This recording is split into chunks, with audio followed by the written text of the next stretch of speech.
Hello दोस्तों, welcome to let's crack it. और Kurukshetra magazine analysis November 2020 की चैप्टर सीरीज़ में चैप्टर नंबर 4 से हम इस वीडियो की शुरुआत करने वाले हैं। चैप्टर का टॉपिक है कि किस तरीके से CSR यानी कॉर्पोरेट सोशल रेस्पॉन्सिबिलिटी को, जो कि कंपनीज एक्ट 2013 के हिसाब से मैंडेटरी है, उसको रूरल स्टार्टअप की स्किल को बूस्ट करने में किया जा सकता है। रूरल स्टार्टअप्स के बारे में हम पिछले 3 चैप्टरों में काफ़ी कुछ जान चुके हैं। इस वीडियो के अंदर हम डिस्कस करेंगे इस चैप्टर 4 को कि क्या चीज़ इस चैप्टर के अंदर दी हुई है। तो अगर मैं देखूँ इंट्रोडक्टरी पॉइंट ऑफ व्यू से क्या लिखा हुआ है यहाँ पर, तो देखिए, as a emerging economy, India एक इमर्जिंग इकोनॉमी है। इंडिया के अंदर स्किल मैन पावर काफ़ी है। ये बात हम पिछली 3 चैप्टर में आपको बहुत बार बता चुके हैं कि स्किल मैन पावर का मतलब हो गया कि हमारा डेमोग्राफिक डिविडेंड ज़्यादा है, वर्किंग पॉपुलेशन बहुत ज़्यादा है। कंट्री के पास बहुत सारी अपॉर्चुनिटीज़ हैं, पर उसको जो है हम गेन नहीं कर पा रहे हैं। ठीक है, emerging out of globalisation by engaging its youth workforce for economic growth. Around 55% of India's population is below 25 year of age. तो 25 साल से नीचे लगभग 55% लोग हैं। And the average age of 29 which is lesser in comparison to many developed countries. About 62% of its population is in working age group. ये line आपके लिए इंपॉर्टेंट हो जाती है, बाकी आप कुछ याद रखें या ना रखें, बट ये लाइन आपके लिए इंपॉर्टेंट है। इसका मतलब होता है डेमोग्राफिक डिविडेंड। पूरी मैगजीन इसी पर ही आधारित है। ठीक है, लगभग 62% जो पॉपुलेशन है वो वर्किंग एज पॉपुलेशन है। And it is increasing trend, और ये बढ़ती चली जा रही है, यानी हम इंडिया का डेमोग्राफिक डिविडेंड बढ़ता चला जा रहा है। On the other hand, developed countries की बात करें, will increasingly face a shortage of working population. वहाँ पर वर्किंग पॉपुलेशन घटती चली जा रही है, यानी कि डेवलप्ड कंट्रीज़ का जो डेमोग्राफिक डिविडेंड है वो उनके फेवर में नहीं है। In the coming years these fact lay emphasis on the opportunities to leverage the demographic dividend. तो डेमोग्राफिक डिविडेंड के बारे में जो चीज़ें हमने बताई, उन चीज़ों को आपको याद रखना है। इंडिया में डेमोग्राफिक डिविडेंड फेवर में है, जबकि डेवलप्ड कंट्रीज़ में फेवर में नहीं है, यानी वहाँ पर वर्किंग जो पीपल हैं उनकी बहुत ज़्यादा शॉर्टेज है।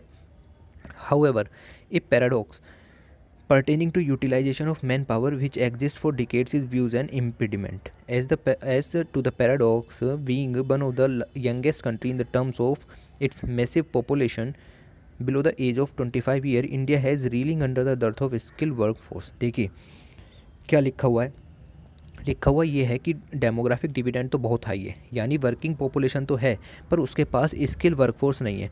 लिखा हुआ है reeling under the dearth of, तो ये जो है आप इसको फिर इसको यूज कीजिए। ठीक है, स्किल वर्कफोर्स की कमी है। वर्कफोर्स खूब है, ठीक है, डेवलप्ड कंट्री से बहुत ज़्यादा है। 62% जो जनसंख्या है वो हमारी वर्किंग फोर्स में है, लेकिन स्किल नहीं है। स्किल नहीं है according to the demand which lead to the problem of unemployment, जिसके कारण अनएम्प्लॉयमेंट की प्रॉब्लम आती है, अंडर एम्प्लॉयमेंट या डिस्गाइज एम्प्लॉयमेंट की अनएम्प्लॉयमेंट की प्रॉब्लम आती है। तो ये बात आप समझिए कि इंडिया के पास डेमोग्राफिक डिविडेंड काफ़ी है, वर्किंग पॉपुलेशन काफ़ी है, बट स्किल वर्कफोर्स इंडिया के अंदर नहीं है। ठीक है, ये देखिए, यानी कि ज़रूरत किस चीज़ की है, स्किल की। वर्किंग फोर्स है, स्किल नहीं है। Coming to the context of rural India, more than 70% of India's population belongs to the rural part. 70% जनसंख्या लगभग रूरल इकोनॉमी से किसी न किसी तरीके से बिलोंग करती है। तो अगर आपको अपने डेमोग्राफिक डिविडेंड का पूरी तरीके से फ़ायदा उठाना है, तो आपको रूरल स्टार्टअप्स को या रूरल इंडिया की इकोनॉमी को बूस्ट करना पड़ेगा। ठीक है, इतनी बात आपकी समझ में आती है। सेम चीज़ें यहाँ पर लिखी हुई हैं। ठीक है, यानी कि जो रूरल यूथ है उसको स्किल सिखानी पड़ेगी, उसको एप्रोप्रिएट स्किल क्रिएट करनी पड़ेगी। उसके लिए स्किल का जो एनवायरनमेंट है, इकोसिस्टम है, वो क्रिएट करना पड़ेगा। ठीक है, तो यही बात यहाँ पर लिखी हुई है कि लो स्किल है यूथ्स में, रूरल यूथ में, जबकि 70% जो जनसंख्या है वो किसी न किसी तरीके से रूरल इकोनॉमी पर डिपेंड है। स्किल नहीं है या मिसमैच स्किल है, डिमांड के अनुसार स्किल नहीं है। The rate of unemployment in rural areas is higher than the rate of in urban areas. देखिए, बेसिकली जब आप सोचने बैठते हैं तो आप उल्टा सोचते हैं, बट होता ये है, एक्चुअल जो लाइन है वो ये है कि अनएम्प्लॉयमेंट जो रूरल एरिया में है वो काफ़ी ज़्यादा है, यानी रूरल एरिया में अनएम्प्लॉयमेंट ज़्यादा है अर्बन एरिया की अपेक्षा। तो इस लाइन को आपको याद रखना है। दूसरी बात आपको क्या याद रखनी है कि रूरल इकोनॉमी जो है वो आपको पता ही है प्राइमरली एग्रीकल्चर बेस्ड है, और एग्रीकल्चर का जो कंट्रीब्यूशन है वो 16% है जीडीपी में। ये घटता चला जा रहा है। ठीक है, 1990s में ये जो आपका कंट्रीब्यूशन था, चैप्टर 3 में हमने पढ़ा था, ये लगभग 24-26 के करीब था, और अब ये 16% ही है बस। ठीक है, तो इसका मतलब ये है कि it has been observe that it is not being taken up as a desired profession by the rural youth. तो रूरल यूथ का इसमें कोई इंटरेस्ट नहीं है एग्रीकल्चर के क्षेत्र में। अगर इंटरेस्ट होता तो ये जीडीपी में इसका हिस्सा घटता नहीं, ठीक है। Okay, farming sector is gradually being perceived by rural youth as non lucrative due to the several factors. तो रूरल जो यूथ है उसका एग्रीकल्चर के क्षेत्र में कोई इंटरेस्ट यहाँ पर देखने को नहीं मिल रहा है। Traditional and ancestral livelihood activities art and craft in rural areas are getting extent. ये सब चीज़ें ख़त्म हो रही हैं, मतलब जो उनके बाप दादा कहते हैं ना करते थे, वो सब काम रूरल यूथ नहीं करना चाहता। इसके लिए उनको देखिए, अब earlier the education system had इनएडिक्वेट focus on vocational training. पहले वोकेशनल ट्रेनिंग भी नहीं होती थी। Rendering the young population academically qualified but unskilled. तो रूरल यूथ जो है वो अनस्किल्ड रह जाता। वोकेशनल ट्रेनिंग का मतलब स्किल प्रोवाइड करना अकॉर्डिंग टू द डिमांड, वो स्किल इन्हें प्रोवाइड नहीं होती थी, तो फिर वो खेती करते थे। लेकिन अब ऐसा नहीं है, अब उन्हें वोकेशनल ट्रेनिंग दी जा रही है। As a concrete solution to bridge this gap, numerous initiatives and reforms have been taken up vigorously and afresh post 2015 by the government of India. कहने का मतलब ये है, जब से मोदी जी आए हैं तब से लेकर के इन चीज़ों पे काफ़ी ज़्यादा फोकस दिया जा रहा है और स्किल डेवलपमेंट के क्षेत्र में हमने काफ़ी कुछ किया है। जो पहले अनस्किल्ड रह जाते थे यूथ, उनको अब स्किल प्रोवाइड की जा रही है, जिससे कि उनका ध्यान एग्रीकल्चर से हट रहा है, ठीक है। In new ministry of skill development भी हमने क्रिएट की, has been established in order to realise the vision of a skill India. तो स्किल इंडिया का विज़न पूरा करने के लिए ministry of skill development and entrepreneurship establish की गई। साथ ही स्किल इंडिया मिशन चलाया गया 2015 में, ठीक है। तो इस तरह की बड़ी बड़ी स्कीम्स यहाँ पर हम लोगों ने चलाई। इसका एम क्या था? एम था to empower the youth by imparting skill and make them employable and imparting skill make them employable and productive. तो बेसिक जो स्कीम थी आपकी स्किल इंडिया स्कीम 2015 में लॉन्च की गई, उसका मकसद यही था कि जो यूथ है उसको एम्पावर किया जाए कि वो स्किल सीखे, रोजगार के लिए अपने आप को सक्षम बनाए।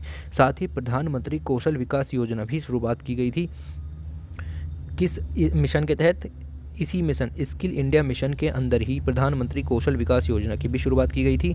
इस promoting skill development by providing industry design training. जिस तरह की ट्रेनिंग एक इंडस्ट्री में होनी चाहिए उस तरह की ट्रेनिंग यहाँ प्रोवाइड की जा रही है, उनको सर्टिफिकेट दिया जा रहा है, शॉर्ट टर्म ट्रेनिंग भी दी जा रही है। और राइट, तो इस तरह की चीज़ें इन स्कीम्स के अंदर चल रही हैं। अच्छा, इस स्कीम का एक पार्ट है रिकॉग्नाइजेशन ऑफ प्रायर लर्निंग। मान लो कि आपसे कुछ काम पहले से आता है, आपसे थोड़ा सा ही काम वो आता है, मतलब आपने जैसे कि आप सर्विस कराने जाते हैं अपनी बाइक वगैरह की, तो वहाँ पर आपको वेल ट्रेंड जो हैं वो सर्विस प्रोवाइडर्स मिलेंगे। बट अगर आप किसी रोड साइड पर दुकान पर जाते हैं तो वो इतने अच्छे तरीके से नहीं करते, यानी उनसे काम तो आता है पर उनकी स्किल को और उभारने की ज़रूरत है। तो उन्हें प्रायर लर्निंग तो है पर उनकी रिकॉग्निशन ज़रूरी है। तो इस तरह की स्कीम्स यहाँ पर चली हुई हैं। प्रधानमंत्री कौशल केंद्र भी खोले गए हैं स्किल कोर्सेज़ को चलाने के लिए। बात समझ रहे हैं? तो ये बहुत ईजी है, एज अ स्टोरी आप इस चीज़ को समझते रहिए, ठीक। फिर हमने एक चलाया था Deendayal Upadhyaya national rural livelihood mission. उसके अंदर हमने चलाई स्कीम दीनदयाल उपाध्याय ग्रामीण कौशल योजना। कौशल से आपको समझ जाना चाहिए कि स्किल प्रोग्राम है रूरल डेवलपमेंट मिनिस्ट्री के द्वारा। तो इस तरह के दो पॉइंट अगर आपको हर स्कीम के बारे में पता है तो फिर आपको डरने की ज़रूरत नहीं है। स्किल के लिए इकोसिस्टम यहाँ पर हमें तैयार करना है, ठीक है। और राइट, साथ में जो नेशनल एजुकेशन पॉलिसी है उसका भी पूरा ध्यान इस तरफ ही है कि किस तरीके से वोकेशनल ट्रेनिंग जो है यूथ को प्रोवाइड की जाए ताकि वो अपने पैरों पर खड़ा हो सके, ठीक है। वोकेशनल ट्रेनिंग के जरिए स्किल डेवलपमेंट उसके अंदर लाया जाए। तो इस तरह की स्कीम्स यहाँ पर लॉन्च हो चुकी हैं और गवर्नमेंट इस क्षेत्र में काफ़ी ज़्यादा कर रही है। अच्छा जी, CSR का क्या स्कोप है? देखिए, CSR का मतलब आपको अभी पता चलेगा, इस वीडियो मतलब इस चैप्टर में भी आपको लिखा हुआ है, बट हम एज ए जैसे दिया हुआ है उस तरीके से ही पढ़ते हैं इसको, ठीक है। Strategic engagement of corporate sectors in the skill development makes the job of the government easy. देखिए, अगर प्राइवेट प्लेयर्स और जो पब्लिक प्लेयर्स हैं, कॉरपोरेट सेक्टर्स हैं, वो भी अगर इस क्षेत्र में ध्यान दें तो गवर्नमेंट का जो स्किल डेवलपमेंट का प्रोग्राम है वो सफल हो जाएगा। Okay, companies with their corporate social responsibility agenda can complement and supplement the action of governments towards. देखिए, फंडिंग सबसे ज़्यादा ज़रूरी होती है किसी भी स्कीम के लिए, फ़ंड की बहुत ज़्यादा ज़रूरत होती है। अगर फ़ंड नहीं है तो स्कीम आधी फ्लॉप समझो आप पहले से ही। तो उस फंड को प्रोवाइड करने का काम करेंगे कंपनीज़, क्योंकि उन्हें अपना टारगेट भी पूरा करना है कॉरपोरेट सोशल रेस्पॉन्सिबिलिटी का, अपने टर्नओवर का 2% उनको खर्च करना होता है किसी ऐसी स्कीम के अंदर जो कि सोशल अपलिफ्टमेंट करे, सोसाइटी का इकोनॉमिक अपलिफ्टमेंट करे और मोरल पर्सपेक्टिव को भी बढ़ावा दे। ठीक है, तो इस तरह की चीज़ें यहाँ पर इनको करनी होती हैं। It is certainly a win-win solution for companies as they meet their own requirement for skilled workforce at the same time get the opportunities to engage in social responsibility behavior। देखिए, कंपनीज जो हैं उनको भी मज़ा आ जाएगा। क्या मज़ा आ जाएगा? एक तो उनको स्किल वर्कफोर्स मिल जाएगी। अगर वो अपना CSR यानी कि 2% ऑफ द फंड, मान लो कि कुछ भी पैसा हुआ उसको खर्च करते हैं स्टार्टअप्स को बढ़ावा देने के लिए, स्किल वर्कफोर्स को ट्रेन करने के लिए, ठीक है, इंडिया की वर्कफोर्स को स्किल प्रोवाइड करने के लिए, तो उनके दो फ़ायदे हैं। एक तो उनका CSR का 2% का टारगेट पूरा हो जाएगा। दूसरी बात, उन्हें यहाँ पर अपना टारगेट पूरा हो गया एक तो CSR का, और साथ में उनको स्किल वर्कफोर्स भी मिलेगी। तो दो टारगेट यहाँ पर देखने को मिलते हैं। अपना उनका CSR का टारगेट भी पूरा 2% का, वरना पेनल्टी देनी पड़ेगी, ठीक है, और साथ में स्किल वर्कफोर्स भी मिल गई। तो यहाँ पर एक बहुत अच्छा उदाहरण CSR का देखने को मिलता है। साथ में उनका मोरल पर्सपेक्टिव भी उठेगा। ठीक है, companies gate a continuous supply of trend man power through regular skilling and up skilling. तो कंपनीज़ को कंटिन्यूसली सप्लाई भी मिलती रहेगी। ठीक है, जब अरे भाई कंपनी अपने पैसे से रूरल यूथ का इस स्किल को उभारेगी तो फिर उनके लिए तो फ़ायदा ही है ना। जो भी उनकी कंपनी का काम है उस क्षेत्र में उभारे, कोई ज़रूरत थोड़ी है। बस यहाँ पर उनका social capital of such companies which developed human capital is improved because of enhanced relation with large communities. Also, the relationship of companies with government is boosted by aligning with the national agenda of skill development। और साथ में government का भी फ़ायदा, company भी खुश, government भी खुश और यूथ भी खुश। तो तीन फ़ायदे यहाँ पर देखने को मिल रहे हैं। ठीक है, इससे अच्छी बात यहाँ पर कुछ नहीं हो सकती। ओके, साथ में इथिकल पर्सपेक्टिव की भी बात आ जाती है। इथिकल पर्सपेक्टिव का मतलब है कि आप सिर्फ प्रॉफिट के लिए ये सब कंपनीज़ वगैरह ना चलाएं। गवर्नमेंट ने कहा है कि 2% CSR खर्च करना है तो आप करें। इथिकल पर्सपेक्टिव में देखिए, यहाँ पर आप इस लाइन को देखिए, as per section 135 of the companies act 2013। तो कंपनीज एक्ट 2030 के सेक्शन याद रखने की ज़रूरत नहीं है। Profitable companies are mandated to spend 2% of their profit in CSR activities. तो 2% यहाँ पर लर्न कर, बहुत सारे एग्जामों में पूछा जा चुका है ये सब। ठीक है, आपको एज इट इज़ याद रखना है। And schedule 7 of the act prescribe areas like skill development, livelihood generation and rural development. देखिए, किन केसेस में आप अपना CSR का पैसा यानी 2% फ़ंड यूज़ कर सकते हैं। 2% फ़ंड यूज़ कर सकते हैं आप हेल्थ सेक्टर में, आप एजुकेशन सेक्टर में। ठीक है, मतलब सोसाइटी का अपलिफ्टमेंट होना चाहिए, सोशल उनका जो स्टेटस है वो उभरना चाहिए। इसी के चलते आपको स्किल डेवलपमेंट भी आप अपना CSR का पैसा यूज़ कर सकते हैं। आप लेवलीहुड जनरेशन में भी यूज़ कर सकते हैं, आपको CSR में काउंट होगा। मान लो आप 100 करोड़ रुपए का कोई एजुकेशन स्कूल खोल रहे हैं जिसमें आप स्किल डेवलपमेंट करेंगे यूथ का, तो वो आपका पैसा 2% में काउंट होगा। ऐसा नहीं है कि आपने स्कूल खोला और आपका CSR का फंड भी यहाँ पर यूज़ नहीं हो रहा है। ठीक है, the rural development among many be taken up under CSR initiative. तो ये लाइन इंपॉर्टेंट हो जाती है, यानी स्किल डेवलपमेंट में भी आप पैसा CSR में यूज़ कर सकते हैं, काउंट होगा। और राइट, फिर साथ ही हमें गवर्नमेंट को क्या फ़ायदा होगा, सस्टेनेबल डेवलपमेंट गोल को भी पूरा करने में फ़ायदा मिलेगा। 2030 तक 17 सस्टेनेबल डेवलपमेंट गोल पूरे करने हैं। ठीक है, अगर आप CSR का पैसा यूज़ करते हैं तो आप क्या कर सकते हैं, quality education, sustainable development goal number 4, quality education provide करा सकते हैं, सस्टेनेबल डेवलपमेंट गोल 4 पूरा हो जाएगा। SDG 312 पॉवर्टी रिमूवल, यहाँ पर आपका हेल्थ सेक्टर, इन सब पे हमें सहायता मिलेगी। ठीक है, तो यहाँ पर सस्टेनेबल डेवलपमेंट गोल पूरा करने में भी मदद मिलेगी। ओके, फिर देखिए, corporate sector is always connected with the skilling ecosystem. और ऑब्वियस सी बात है, कॉरपोरेट सेक्टर को क्या चाहिए, स्किल वर्कफोर्स यानी कि स्किल इकोसिस्टम उसको बनाना पड़ेगा। Companies possesses an inherent understanding of the skill needs and trends to the region, be it local और global. They can easily gauge the skill gap and requirement of their defined skill for the industries because they understand the market better. तो simple सी बात है, उन्हें पता है कि हमें किस तरह के वर्कफोर्स की ज़रूरत है, तो उस तरह का वर्कफोर्स आप अपने CSR के पैसे से यूज़ करवाइए और रूरल यूथ को अपने ही एरिया में जो है ट्रेनिंग दीजिए, जिससे कि आपका फ़ायदा होगा। ओके और राइट, अब सीधे यहाँ पर आते हैं कि किस तरीके से एनहेंस किया जा सकता है स्किल इकोसिस्टम को, यानी कि जैसे रूरल स्टार्टअप वगैरह हैं तो उनको किस तरीके से और एनहेंस किया जाए। CSR sector has immense potential. तो CSR सेक्टर के पास इमेंस पोटेंशियल है। आपको पता है कि कंपनी का जो प्रॉफिट होता है वो कितना ज़्यादा होता है और उसका 2% भी काफ़ी ज़्यादा होता है, तो पैसा बहुत अच्छे तरीके से यूज़ हो सकता है। And promise to strategically support the national skill mission, और स्किल मिशन में भी इसमें बढ़ावा मिलेगा। जैसा कि बताया, यूथ भी खुश, गवर्नमेंट भी खुश और कंपनीज भी खुश। ठीक है, the good number of public sectors and private companies are doing exemplary job in the area of skill development. तो कंपनीज काफ़ी कुछ कर भी रही हैं इस क्षेत्र में। जब से CSR रूल्स आए हैं, ऐसा नहीं है कि सारी ही कंपनीज अनइथिकल वर्क कर रही हैं। प्रॉफिट को भी ध्यान में रखा जाता है और CSR एक्टिविटीज़ पर भी ध्यान दिया जाता है। As per the CSR reporting survey, education and skill development sector has been receiving the highest CSR fund. Point बहुत ही ज़्यादा इंपॉर्टेंट मिल गया है ये आपको यहाँ से। ठीक है, CSR रिपोर्टिंग के अनुसार एजुकेशन सेक्टर में, यानी कि सस्टेनेबल डेवलपमेंट गोल नंबर 4 को पूरा करने में सबसे ज़्यादा फंड CSR का दिया जाता है। यानी कि जो लार्ज कॉरपोरेट सेक्टर्स हैं वो भी यही चाहते हैं कि हमें अच्छे यूथ मिलें जो कि एजुकेशन प्रोवाइड करे हुए हों, स्किल उन्हें आती हो। तो ये पॉइंट यहाँ पर बहुत ज़्यादा इंपॉर्टेंट आपको मिल गया। Okay, companies through their CSR initiative में consider several strategies in contributing towards skill development. तो स्किल डेवलपमेंट को पूरा करने के लिए CSR इनिशिएटिव के थ्रू और क्या कर सकती हैं कंपनीज़ ये करें कि जो लोकल यूथ है, जैसे कि आप किसी विलेज में गए तो वहाँ की स्किल प्रोफाइल को समझें। आप समझें कि वहाँ पर किस तरह का वर्क सबसे ज़्यादा होता है। आप देखें कि वहाँ पर हैंडलूम का ज़्यादा वर्क होता है। आप समझें कि वहाँ पर फार्मिंग प्रैक्टिसेस ज़्यादा होती हैं उसी क्षेत्र में आप वहाँ पर स्कूल खुलाएं, यूनिवर्सिटी बनवाएं। ठीक है, एग्रीकल्चर यूनिवर्सिटी खुलवा सकते हैं। तो CSR जो पैसा है आप उसको इस तरीके से यूज़ कर सकते हैं। साथ में ट्रेनिंग नीड असेसमेंट का भी जो है आप वहाँ पर प्रबंध कर सकते हैं। जैसे आपने हैंडलूम का ही एग्जांपल ले लीजिए। हैंडलूम के क्षेत्र में वहाँ पर आपने 5-6 मशीनें लगवा दी। ठीक है, यानी कि आप यूथ को ट्रेनिंग देंगे। अब जब वो ट्रेंड हो जाएंगे तो उनको आप अपनी कंपनी में भी जॉब दे सकते हैं। उनकी ट्रेनिंग नीड असेसमेंट भी पूरी हो सकती है।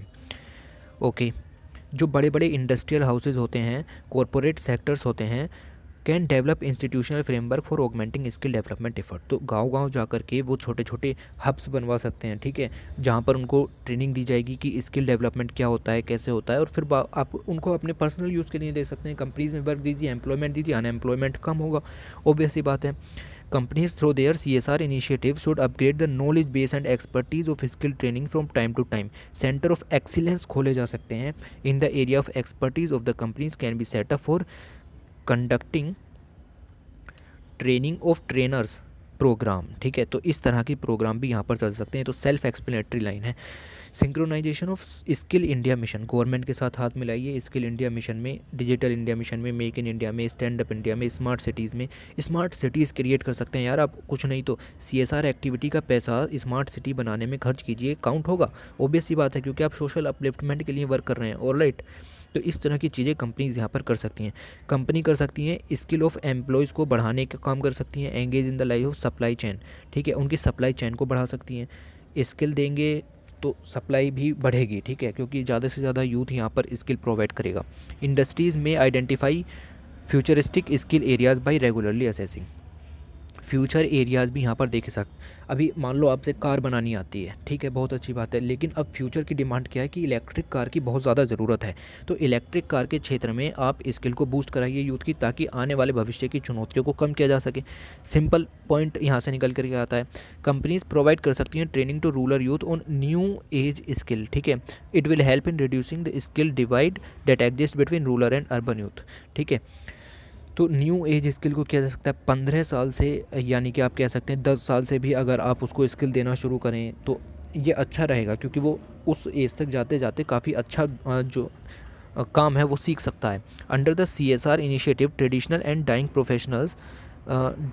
Professions can be revived by preserving and prompting such skills. ठीक है, तो कुछ ऐसे एरिया हैं, कुछ ऐसे प्रोफेशंस हैं जो कि ख़त्म होते चले जा रहे हैं। जैसे अभी बताया कि एग्रीकल्चर के क्षेत्र में GDP का हिस्सा गिर रहा है, और एग्रीकल्चर के क्षेत्र में स्टार्टअप्स भी बहुत ज़्यादा अच्छे नहीं हैं। ठीक है, बहुत कम स्टार्टअप्स एग्रीकल्चर के क्षेत्र में हैं और उसमें भी कुछ उन्नति देखने को नहीं मिल रही है।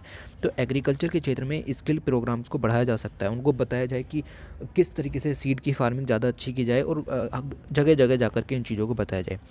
Aside from hard skills, rural youth must be endowed with the competence in the field of communication. ठीक है, तो यहाँ पर आ जाता है आपको डिजिटल स्किल के क्षेत्र में भी यहाँ पर वर्क किया जा सकता है। उनको कंप्यूटर लिटरेसी दी जाए जो कि बेसिकली नहीं दी जाती, ठीक है। कंप्यूटर लिटरेसी दी जाए, उन्हें फाइनेंशियल लिटरेसी बताई जाए, टीम वर्क सिखाया जाए कि क्या होता है। ऑलराइट, तो इस तरह की कुछ छोटी छोटी चीज़ें, इतने सारे पॉइंट आपको मिल गए, कोई 4 पॉइंट याद रखिए, आपका काम हो जाएगा। Big companies can upgrade skill level of workman engage in MSME. तो एमएसएमई के जो वर्कर्स हैं उनको भी स्टार्टअप में लाया जाए और उनको भी बताया जाए कि स्किल डेवलपमेंट क्या होता है, ठीक है। It in order to make skill sector more inclusive, CSR initiative should focus for skill development of marginalized section। Main focus किस पर रखा जाए, जो वल्नरेबल सेक्शंस है, वुमेन हैं, SC ST कम्युनिटी के लोग हैं, उनको भी यहाँ पर फोकस किया जाए। CSR should encourage rural entrepreneurship as it is complementary of skilling, abundance of small enterprises in tribal and rural hinterlands boost sustain skill ecosystem by developing local economy, entrepreneurs development programme should be conducted alongside. तो same बात M points तक हम यहाँ पर आ गए, लगभग 13 point यहाँ पर इन लोगों ने दिए हुए हैं। आप सिर्फ कोई 5 पॉइंट यूज़ कीजिए और बहुत अच्छा ऐसे आप यहाँ पर लिख सकते हैं, ठीक है। अब तो आप बना भी सकते हैं अपनी मर्ज़ी से। ऑलराइट, अच्छा, कंक्लूज़न में वही दिया हुआ है कि CSR एक्टिविटी का पैसा आप किन चीज़ों में यूज कर सकते हैं। आप इसको ना भी पढ़ें तो आप क्या लिखेंगे, आप वही लिखिए कि यूथ भी खुश, गवर्नमेंट भी खुश और कंपनीज़ भी खुश, ठीक है। क्योंकि उनका 2 काम हो जाएंगे, गवर्नमेंट के बहुत सारे काम हो जाएंगे, सस्टेनेबल डेवलपमेंट गोल भी पूरा हो जाएगा, ठीक है। यूथ को एम्प्लॉयमेंट मिल जाएगा, अनएम्प्लॉयमेंट कम हो जाएगा, सारी परेशानियाँ ख़त्म, ठीक है। ये लिखिए आप कंक्लूज़न में। आप बार बार नया कंक्लूज़न पढ़ के अपने आप को हर्ट मत कीजिए, ठीक है। तो ये था आपका चैप्टर नंबर 4। ऑलराइट, अच्छा, चैप्टर नंबर 5 की तरफ आते हैं। ये लिखा हुआ है रूरल वुमेन एंटरप्रेन्योर्स। अब तो हमने बात करी कि जो रूरल यूथ है उसको क्या किया जाए। अब बात करते हैं रूरल वुमेन है उनका क्या किया जाए। एम्पावरिंग अ न्यू इंडिया, अगर एक न्यू इंडिया बनाना है तो वुमेन को भी साथ में लेकर के चलना पड़ेगा। तो सिंपल सी बात है, ठीक है। ओके, क्या दिया हुआ है, periodic labour force surveys release होते हैं 2018-19 में। हमें पता लगा कि लगभग 60% of women in rural India are self employed. 60% rural India में जो वुमेन्स रहती हैं उनका 60% सेल्फ एम्प्लॉय है। 11% आर रेगुलरली वेजेस और सैलरी अर्नर, जिनमें से कि 11% को मिलती है रेगुलर सैलरी, यानी कि दिहाड़ी जिसको कहते हैं, वो यहाँ पर दी जाती है। ओके, अब ये इतना ज़्यादा डाटा यहाँ रखने की ज़रूरत नहीं है कि मैन की तुलना में कितना वेजेस मिलता है, ठीक है। ये सब याद रखने की ज़रूरत नहीं है। ये देखिए, most self employed women in rural India works as helper in household enterprises. Alright, ignore कीजिए पॉइंट को, इतना काफ़ी है। अगर आपने इंट्रोडक्टरी पॉइंट में ये 2 लाइनें भी लिख दी ना, ये वाली, कि पीरियोडिक लेबर सर्वे के हिसाब से 60% वुमेन रेगुलरली वेज हैं और जिनमें से कि 11% डेली वेज अर्नर है, बस बात ख़त्म हो गई। ऑलराइट, उसके अलावा ये देखिए, जो पीरियोडिक लेबर फोर्स सर्वे है उसके हिसाब से जम्मू कश्मीर है, मिज़ोरम है, हिमाचल प्रदेश है, राजस्थान है, अरुणाचल प्रदेश है, इनके पास है highest share of self employed female worker in rural India. यानी कि फ़ीमेल जो रूलर हैं वो सेल्फ एम्प्लॉयड हैं सबसे ज़्यादा इन राजस्थान, मिज़ोरम, हिमाचल प्रदेश, ETC। जबकि चंडीगढ़, केरल, बिहार, असम, यहाँ पर लोएस्ट शेयर ऑफ वुमेन का जो कि सेल्फ एम्प्लॉयड है। यानी कि वुमेन सेल्फ एम्प्लॉयड नहीं है किन एरियाज़ में, जो कि आप क्या कह सकते हैं, चंडीगढ़ है, केरल है, बिहार है, असम है। जबकि किन क्षेत्र में यहाँ पर सेल्फ एम्प्लॉयड हैं, तो वो आते हैं आपकी जम्मू एंड कश्मीर, मिज़ोरम, हिमाचल प्रदेश। अभी एक बहुत अच्छा जो ग्राफ मैं यहाँ पर दिखाऊंगा उससे आप इसको ये चीज़ें समझ में आएंगी, ठीक है। ये चीज़ आपको यहाँ पर नहीं पढ़नी है, ऑलराइट, ना ही ये आपको पढ़ना है क्योंकि ये उसका ही आगे का पार्ट है। ये आइए आप यहाँ पर देखिए क्या लिखा हुआ है। According to the numbers reported in the PLFS survey 2017-18, self employed women in rural area on the lowest wage among man. यानी कि जेंडर इनइक्वालिटी देखने को मिलती है in the income in rural area. Rural area में self employed women को कम पैसे मिलते हैं according to the man and women from the rural and urban area. Okay, अब इस डाटा में ज़्यादा कंफ्यूज मत हो जाइए कि कितने टाइम्स ज़्यादा मिलता है, कितने टाइम्स कम मिलता है, कितने टाइम्स सेल्फ एम्प्लॉयमेंट को ज़्यादा मिलता है, आप घबरा जाएंगे, ठीक है। कुल मिलाकर के आपको मैं इस पैसेज का सार बताता हूँ कि ये कहना क्या चाह रहा है। पहली लाइन तो आपके लिए इम्पोर्टेंट है कि PLFS सर्वे के हिसाब से सेल्फ एम्प्लॉयड जो वुमेन है इन रूरल एरिया उसको उतना पैसा नहीं मिलता, यानी जेंडर इनइक्वालिटी देखने को मिलती है। अच्छा, ये सारा जो मटेरियल यहाँ पर लिखा हुआ है इसको अगर मैं कंक्लूड करूँ एक लाइन में तो यहाँ पर ये निकल के आता है, गौर फरमाइए, ध्यान दीजिए कि self employed women in rural area, self employed women in rural area उसकी इनकम सबसे कम है। ठीक है, उसकी इनकम सबसे कम है। किन से तुलना कर रहे हैं हम? तुलना कर रहे हैं self employed man in rural area, self employed man in urban area, self employed women in urban area. ठीक है, इन सब से अगर तुलना करें तो self employed women in rural area उसकी इनकम सबसे कम है। ठीक है, ये सब आपको नहीं पढ़ना, सिर्फ जो पॉइंट मैंने बोला आपको उसको ध्यान देना है। ऑलराइट, अच्छा इस ग्राफ की तरफ को ध्यान देखें तो employment of women in rural area, अगर मैं देखूं कि कितने ज़्यादा यहाँ पर सेल्फ एम्प्लॉयड वुमेंस कितनी हैं, तो सबसे ज़्यादा आपको पता चलेगा कि जम्मू कश्मीर में सबसे ज़्यादा सेल्फ एम्प्लॉयड वुमेन है। लगभग 90% जो वुमेन है वो सेल्फ एम्प्लॉयमेंट है। अच्छा, ये जो रेड कलर का आप यहाँ पर एरिया देख रहे हैं, ये एरिया है रेगुलर वेज सैलरी का। तो सबसे ज़्यादा असम में रेगुलर वेज पर वर्क करती हैं महिलाएं। ठीक है, सिर्फ इस 2 डाटा को आपको देखना था, हार्डली 2 डाटा को। जम्मू एंड कश्मीर देख लीजिए, मिज़ोरम देख लीजिए, हिमाचल प्रदेश, 3 याद रख लीजिए, एज ए एग्जाम्पल आप लिख सकते हैं। ठीक है, तो इस ग्राफ को आपको इस तरीके से पढ़ना है। ऑलराइट, इस चीज़ पर आपको ध्यान नहीं देना कि अर्बन की तुलना में जो रूरल है वो कितने घंटे कम काम करती हैं। ठीक है, ओके, तो पढ़ना क्या है ये देखिए।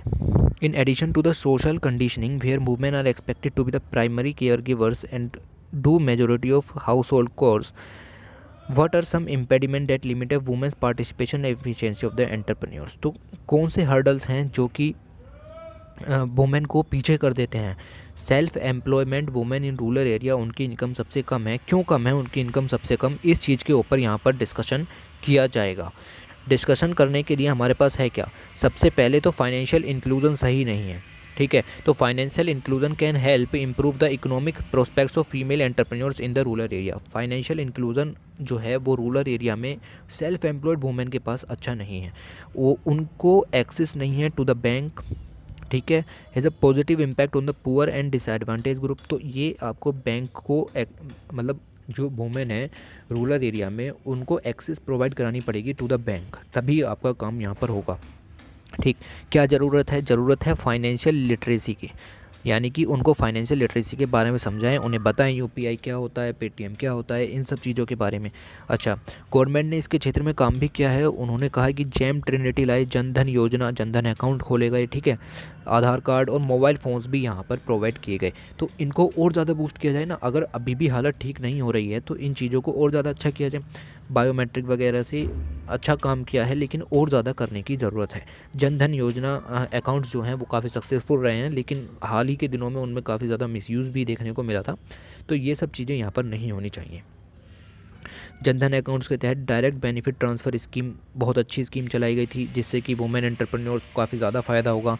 ठीक है, this not only helped women who wanted the privacy to operate their accounts. कभी कभी ऐसा होता है कि रूरल एरिया में इतनी ज़्यादा नहीं चलती है ना वुमेन की, आपको इतना पता होगा कि वुमेन कितनी ज़्यादा नहीं चलती है, मैन का ही कंट्रोल ज़्यादा रहता है। तो वो चीज़ यहाँ पर कम होगी, क्योंकि प्राइवेसी और का भी यहाँ पर सिस्टम आ जाएगा, और अगर मैन को पता ही नहीं चलेगा कि ऐसा भी कुछ हो रहा है तो फिर सिक्योरिटी बनी रहेगी। ठीक है, तो ये छोटी छोटी चीज़ें यहाँ पर चलती रहनी चाहिए। ऑलराइट, देखिए, due to the persistence effort by the government and enabling market conditions between 2014 and 2017 the gender gap in bank account ownership fell from 20% to the 6%। कहने का मतलब क्या है? कहने का मतलब ये है कि इन 3 सालों के अंदर, इन 3 ईयर्स के अंदर जो जेंडर इनइक्वालिटी थी बैंक अकाउंट्स के अंदर, मतलब मेंस का बैंक अकाउंट ज़्यादा थे, मेन के जो बैंक अकाउंट थे वो ज़्यादा थे वुमेन की तुलना में। तो ऐसा ये इनइक्वालिटी 20% थी, इसको घटा करके 6% किया है मोदी गवर्नमेंट ने 3 सालों के अंदर। ऑलराइट, ओके, तो ये जो साइड में आवाज़ आ रही है इसको आप इग्नोर कीजिए प्लीज़। ओके, ऑलराइट, और क्या क्या किया गया? While the JAM trinity was instrumental in proliferation of formal financial services, the government also supported women in rural areas with schemes that encouraged them to start independent ventures. A recent joint publication from the World Bank, Better Than cash alliance, तो ये एक जो यहाँ पर initiative है ये बहुत अच्छा इनिशिएटिव है, इसके बारे में आपको 2-3 लाइनें पता होनी चाहिए। बेटर देन कैश अलायंस, ये इंडिया इसका मेंबर है। ठीक है, इसमें 75 से ज़्यादा ग्लोबल कंपनीज, गवर्नमेंट और ऑर्गेनाइजेशंस हैं। 2012 में इसको खोला गया था। ठीक है, ये बताती है जगह जगह जाकर के कि कैश को कम कीजिए, डिजिटल पेमेंट को बढ़ावा दीजिए। ठीक है, बेटर देन कैश अलायंस, तो कैश को कम करना है, डिजिटल जो चीज़ें हैं उनको बढ़ाना है। तो इस तरह की चीज़ें यहाँ पर इंडिया इनका पार्टनर है, यानी कि इंडिया चाहता है कि हाँ डिजिटल इंडिया की तरफ बढ़े, लेस कैश इकोनॉमी की तरफ चला जाए। साथ ही प्राइम मिनिस्टर का जो एम्प्लॉयमेंट जनरेशन प्रोग्राम है वो भी इसी क्षेत्र में वर्क करता है।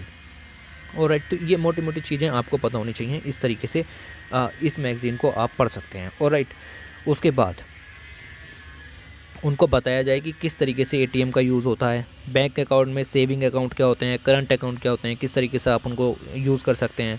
Prudential financial management skills to meet the fixed instalment किस तरीके से दी जाती है, मतलब ईएमआई पर आप पैसा किस तरीके से निकाल सकते हैं। Pradhan Mantri employment generation programme is implemented by the Khadi and village instrument commission. तो KBIC द्वारा लॉन्च किया गया है as the nodal agency at the national level. फिर स्टेट बोर्ड भी खोले गए हैं, डिस्ट्रिक्ट इंडस्ट्रीज़ भी खोली गई हैं इस स्कीम को चलाने के लिए। काफ़ी अच्छा प्रोग्राम है। और राइट, उसके अलावा to address the social issues regarding the financial dependence of women specially those in rural area, the government launch the Suraksha Samriddhi account. तो सुरक्षा समृद्धि अकाउंट के बारे में भी आपको पता होना चाहिए। 2015 में खोले गए थे और इसलिए खोले गए थे कि ताकि थोड़ा थोड़ा पैसा जब आपके गर्ल चाइल्ड आपके बोर्न हो घर में, तो आप थोड़ा थोड़ा पैसा उसमें अकाउंट में जमा करते रहिए, और जब उसकी एजुकेशन या फिर उसकी मैरिज पर आप उस पैसे को खर्च कर सकते हैं। आपको बर्डन भी फील नहीं होगा, और यहाँ पर आपके पास अच्छा खासा अमाउंट भी इकट्ठा हो जाएगा। ठीक है। और ये स्कीम में टैक्स एजम्पशन भी है, यानी कि आप अगर इस स्कीम के तहत अपना पैसा अकाउंट में डालते हैं तो उस पर इनकम टैक्स भी नहीं लगेगा। और राइट, तो इस तरह की छोटी छोटी चीज़ें गवर्नमेंट प्रमोट कर रही है। फिर साथ ही में कोलेट्रल फ्री लोन्स की भी यहाँ पर प्राइम फाइनेंस मिनिस्टर ने अनाउंसमेंट की थी। 20 लाख तक का वुमेन सेल्फ हेल्प ग्रुप को कोलेट्रल फ्री लोन दिया जाएगा, यानी उन्हें कुछ भी गिरवी नहीं रखना। साथ ही स्टैंड अप स्कीम भी शुरू की गई थी 2016 में। स्कीम 10 लाख से लेकर के 1 करोड़ रुपए तक का लोन वुमेन एंटरप्रेन्योर्स को दे सकती है, नॉन फार्म सेक्टर के लिए। गौर फरमाइए, नॉन फार्म सेक्टर के लिए। ठीक है। फिर रिज़र्व बैंक ऑफ इंडिया भी पीछे नहीं है, उन्होंने भी national strategy for financial education चलाई है। ऑलराइट, तो इस तरह की छोटी छोटी चीज़ें आपको पता होनी चाहिए। According to their survey in 2019 they found that only 21% of women cross the minimum threshold score of financial literacy as compare to the 29% man.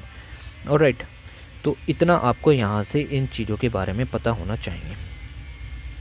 Okay, इसके अलावा यहाँ पर कुछ कोविड-19 से रिलेटेड लॉकडाउन में क्या क्या हुआ वो सब इतना ज़्यादा नहीं देखना है। काफ़ी कुछ आपको वुमेन एंटरप्रेन्योर्स के बारे में यहाँ से पता लगा होगा। ठीक है। ऑलराइट, ये देखिए, currently women makes up only 22% of the bank employees. Bank में एम्प्लॉयज़ होते हैं उसमें 22% ही सिर्फ वुमेन है, and 12% of micro finance institution employees. Number from the PLFS survey indicates clearly that female rural self-employed workers are among the most vulnerable among their entrepreneurs. The need of the hour is now to channelize market force so they can leverage their true potential. तो ये सब लिखने की ज़रूरत नहीं है। अब आपको पता है कि कंक्लूज़न में क्या लिखना है। वही लिखना है कि अगर हम ये सब करते हैं तो इससे हमारा फ़ायदा ही होगा, SDG में भी फ़ायदा होगा, और यही सब चीज़ें लिखिए। अनएम्प्लॉयमेंट कम होगा, एम्प्लॉयमेंट बढ़ेगा, जेंडर इनइक्वलिटी कम होगी। ठीक है। और ये सब आपको लिखना है। ठीक है। अब इतना ज़्यादा बड़ा ऐसे नहीं आता, सिर्फ 200 से 250 वर्ड का आपको इससे तैयार करना होता है, किसी भी तरीके से लिखा जा सकता है। इतना बड़ा ऐसे दिया यहाँ पर तो इन लोगों ने। और राइट, तो ये आपका चैप्टर नंबर जो मेरे हिसाब से 5 था, ये यहाँ पर आपका कंप्लीट होता है। ओके, बात करते हैं चैप्टर नंबर 6 की।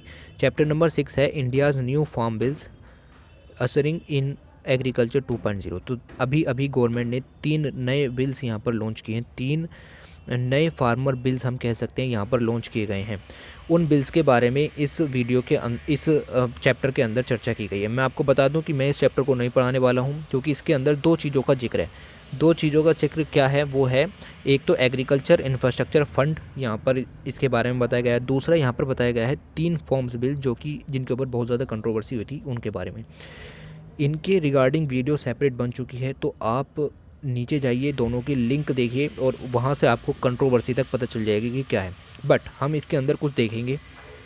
ये है आपका इंट्रोडक्टरी पॉइंट ऑफ व्यू से एक पैसेज जो कि आपको पढ़ना ही पढ़ना है। क्या है? From better aggregation to farm produce to facilitate smoother innovation in farm to folk model and accelerating the spread of agriculture startups, new farm regulations are design to have the impact of the country. देखिए, जैसा कि अभी बताया कि agriculture का जो GDP में हिस्सा है वो लगभग 26% से 16% पर आ चुका है। साथ ही एग्रीकल्चर के क्षेत्र में कोई भी यूनिकॉर्न स्टार्टअप नहीं है। सारे जो छोटे छोटे स्टार्टअप हैं, लगभग 1000 के करीब हमारे पास स्टार्टअप हैं एग्रीकल्चर के क्षेत्र में, जो कि इतने बड़े नहीं हैं। तो उन सबको बूस्ट करने के लिए यहाँ पर एग्रीकल्चर के क्षेत्र में कुछ करने की ज़रूरत है। और ये जो नए farm bills Narendra Modi government लेकर के आई है, ये इस क्षेत्र में पूरा वर्क करेंगे। ठीक है, ओके। तो ये आपका यहाँ पर ये जो पैसेज था, इसके अंदर यही चीज़ लिखी हुई थी जो कि मैंने आपको बताई। उसके अलावा this is a decade long scheme between financial year 2020 to 2029 and under this is sum of 1 lakh crore rupees. यहाँ पर बताया गया है एग्रीकल्चर इंफ्रास्ट्रक्चर फंड के बारे में, जो कि 2020 से 2029 तक चलेगा।